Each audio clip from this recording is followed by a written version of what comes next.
Hi everyone. Indian post के अंदर दोस्तों जीडीएस की वैकेंसी निकल गई हैं, जिसमें आपका branch post master, assistant branch post master और डाक सेवक की वैकेंसी निकली हैं। इसके लिए आप 27 जनवरी से 16 फरवरी तक अप्लाई कर सकते हो।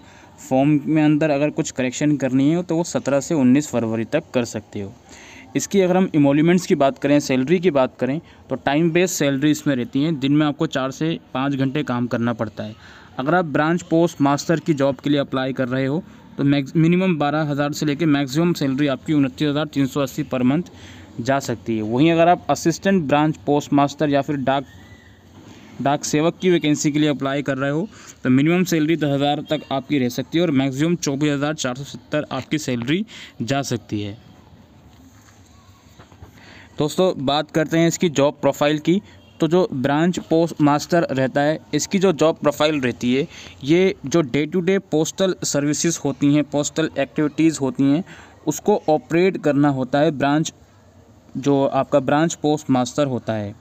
इसके अलावा जो मार्केटिंग एक्टिविटीज़ होती हैं प्रोडक्ट की, इंडियन पोस्ट बैंक की, उसको हैंडल करना पड़ता है। कस्टमर सर्विसेज को हैंडल करना पड़ता है। एक ब्रांच ऑफिसर जो सिंगल हैंडेडली रन होता है, उसके अंदर सारी रिस्पॉन्सिबिलिटी सो दैट जो एक पर्टिकुलर ब्रांच पोस्ट ऑफिस है वो ठीक से चल सके, वो सारी रिस्पॉन्सिबिलिटी बीपीएम्स के पास ही होती है। और जो आपका ऐसा ब्रांच ऑफिसर जो सिंगल हैंडेडली रन नहीं करता, उसमें ब्रांच पोस्ट मास्टर को असिस्ट करने के लिए असिस्टेंट ब्रांच पोस्ट मास्टर भी उसकी मदद करता है। ठीक है। बाकी जिस भी आप सर्कल में अप्लाई करोगे वहीं पर आपका जो रेजिडेंस है वो होना चाहिए ब्रांच पोस्ट मास्टर के लिए। Assistant branch post master, again इसकी भी एक्टिविटी समहाउ सिमिलर ही होती हैं, बट एज नेम सजेस्ट थोड़ा ब्रांच पोस्ट मास्टर से थोड़े से लोअर लेवल इनका होता है, क्योंकि ये जो ब्रांच पोस्ट मास्टर होता है उनके वर्क को असिस्ट करते हैं, उनके साथ कोऑर्डिनेशन करते हैं। इनका जो काम होता है वो स्टेशनरी वगैरह जो होती हैं उसको सेल करने का होता है। जो मेल्स होते हैं इंडियन पोस्ट के अंदर, उनके डिलीवरी, वो सब चीज़ें देखने का काम एक असिस्टेंट ब्रांच पोस्ट मास्टर का होता है। अगेन जो बीपीएम जो होता है उनको असिस्ट करना, उनके जो पोस्टल ऑपरेशंस होते हैं उनको असिस्ट करना, इनका काम ये होता है। और मार्केटिंग और प्रमोशनल एक्टिविटीज़ जो होती हैं वो भी असिस्टेंट ब्रांच पोस्ट मास्टर को करनी होती हैं। सम टाइम क्या होता है, असिस्टेंट ब्रांच पोस्ट मास्टर को पूरी रिस्पॉन्सिबिलिटी ब्रांच पोस्ट मास्टर की भी कंप्लीट करनी होती है, जो आपको डिपेंड करता है आपके ब्रांच पोस्ट ऑफिस के अकॉर्डिंग और जो भी आपको ड्यूटीज़ दी जाएँ उसके अकॉर्डिंग। ये असिस्टेंट ब्रांच पोस्ट मास्टर के लिए अगर आप अप्लाई करते हो तो जिस भी जुरिस्डिक्शन में आप, जिस भी स्टेट में, जिस भी सर्कल में आप अप्लाई कर रहे हो वहीं का आपका रेजिडेंस होना चाहिए। इसके बाद बात करते हैं डाक सेवक की। डाक सेवक का जो काम रहता है वो आपका सब पोस्ट ऑफिस में रहता है, हेड पोस्ट ऑफिस में रहता है। और इनकी प्रोफाइल भी आपकी जो स्टैम्प्स वगैरह होती है उनको सेल करना, स्टेशनरी सेल करना और डिलीवरी ऑफ ईमेल वगैरह वो सब चीज़ें चेक करना, ट्रांजैक्शन चेक करना इंडियन पोस्ट ऑफिस की, वो सब चीज़ें रहती हैं। डाक सेवक्स में have to work in sorting office of railway mail services. जो रेलवे में मेल सर्विसेज के ऑफिस होते हैं वहाँ पर भी इनको काम करना पड़ सकता है। डाक सेवक in the mail office will handle receipt, dispatch of mail bags और ट्रांसशिपमेंट ऑफ बैग्स एट्सेट्रा। यानी कि जो ये बैग्स वगैरह होते हैं, इनके डिलीवरी वगैरह होती है, उसकी भी देख रेख डाक सेवक को करनी होती है। और ये पोस्ट मास्टर को भी असिस्ट करता है, पोस्ट मास्टर को क्या क्या चीज़ें पोस्ट करनी है उनको भी असिस्ट करने में डाक सेवक मदद करते हैं किसी पोस्ट ऑफिस के अंदर।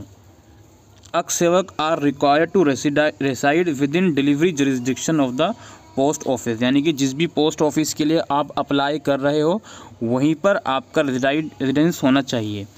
एलिजिबिलिटी क्राइटेरिया की बात करें तो एज लिमिट मिनिमम 18 और मैक्सिमम 40 साल है। एज लिमिट आपकी फॉर्म भरने की लास्ट डेट से काउंट होगी, जो कि 16 फरवरी लास्ट डेट है।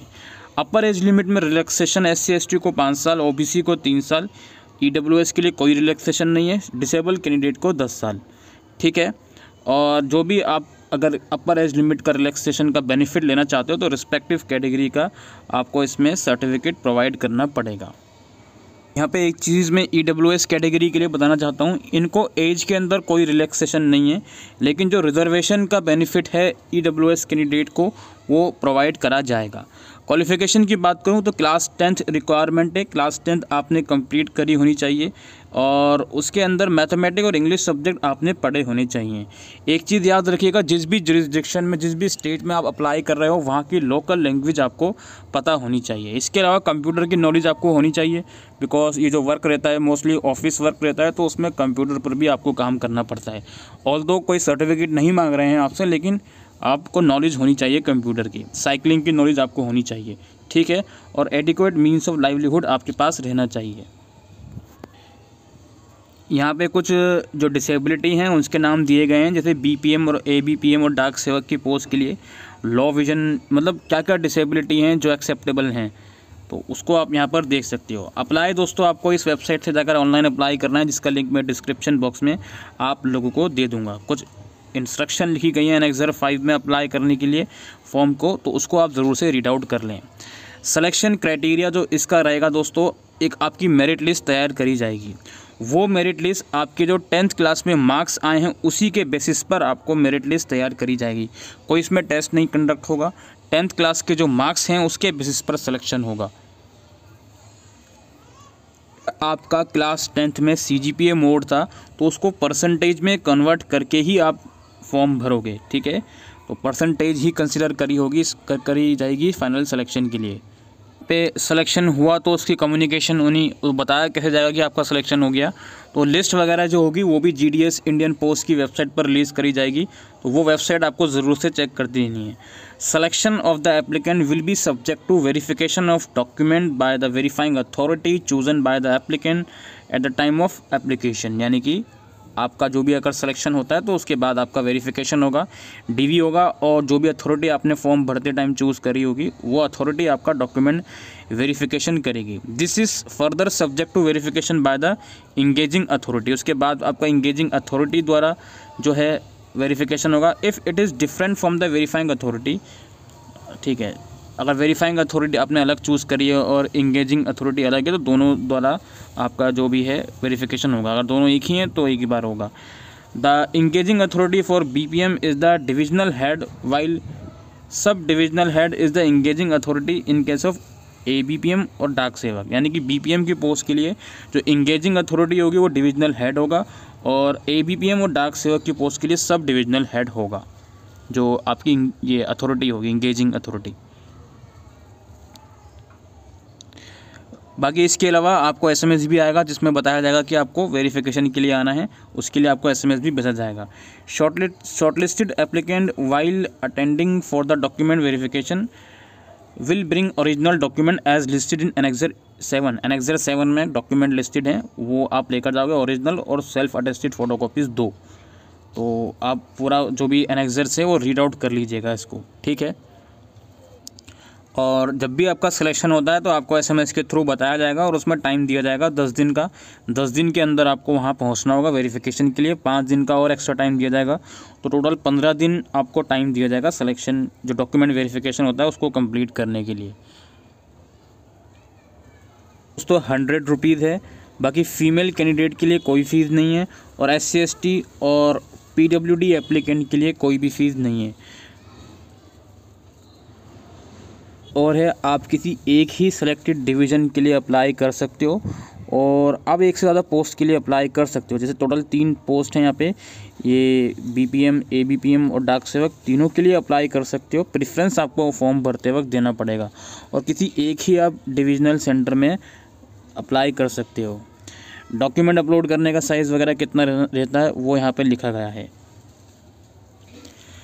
दोस्तों ये वेबसाइट है इंडियन पोस्ट की, और यहाँ पे वेबसाइट के ऊपर आप अलग अलग यहाँ पे स्टेट मेंशन है, किस किस स्टेट के लिए जो वैकेंसी निकली हैं। आपको किसी भी स्टेट के लिए अप्लाई करना है, जैसे फॉर एग्जांपल दिल्ली के लिए करना है, तो आप नंबर ऑफ़ वैकेंसीज़ कितनी है तो उस ऑप्शन पे जाकर आप चेक कर सकते हो। जैसे दिल्ली वाले ऑप्शन पे मैं गया, अब यहाँ पर भी दिल्ली के अंदर भी जो है आपका डिवीज़न रहेंगे। न्यू दिल्ली हो गया या नॉर्थ दिल्ली हो गया, जो भी है, न्यू दिल्ली साउथ हो गया, साउथ वेस्ट हो गया, जो भी आपको चूज़ करना है तो वो अपने अकॉर्डिंगली आप चूज़ करोगे। जैसे मैं दिल्ली नॉर्थ चूज़ करता हूँ, व्यू पोस्ट पे क्लिक करता हूँ, तो यहाँ पे जो भी पोस्ट रहेंगी, जैसे अशोक विहार रहेगा, यहाँ पे पोस्ट की डेजिग्नेशन क्या है वो यहाँ पर लिखा गया है।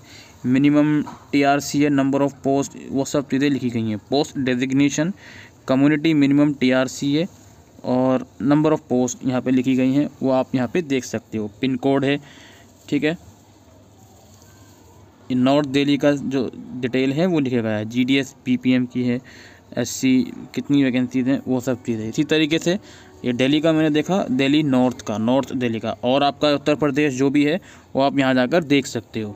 यहाँ पे आप देख सकते हो रजिस्ट्रेशन, अप्लाई ऑनलाइन, वो सब लिंक यहाँ पे लिखे गए हैं। इस लिंक पे जाकर आप फॉर्म भर सकते हो, राइट। तो बस यही सब था दोस्तों आज की इस वीडियो में regarding Indian post recruitment. I hope ये वीडियो आपको यूज़फुल लगी हो, तो वीडियो को शेयर करिएगा। Thank you.